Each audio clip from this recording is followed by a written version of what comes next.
মধ্যে পানি পান করার সময় ডান হাত দিয়ে গ্লাস ধরলে গ্লাসে খাবার লেগে যায়, অন্যথায় বাম হাত দিয়ে গ্লাস ধরে পানি পান করি, তা কিভাবে করণীয়?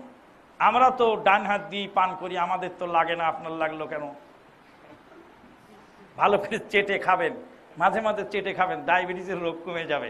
ডাক্তার মাপলো আমার 17, তারপরে চেটে চেটে খাওয়া শুরু করলাম, সুন্নতের উপর আমল করলাম, চিবিয়ে চিবিয়ে খাওয়া শুরু করলাম, সকালে 1 রুটি, রাতে 1 রুটি, খেতে খেতে ডায়াবেটিস এখন হয়ে গেছে 5.6।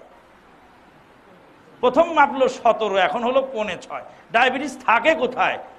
ইসলাম মানলে, শরীয়ত মানলে ডায়াবেটিস থাকবে না। চেটে চেটে খাবেন, যখন হাত চাটা হয়ে যাবে তারপরে তখন গ্লাস পান করবেন। আমাদের বাড়িতে অনেক সময় আমরা খানা খাওয়ার পর ওই প্লেট দিয়ে আবার আর এক খানা ঢেকে রাখি, আমাদের প্লেট পানি দিয়ে ধোয়া লাগে। তাহলে খাওয়ার নিয়মটা জানলে ইনশাল্লাহ অসুবিধা হয় না। বাবার অবৈধ আয় দ্বারা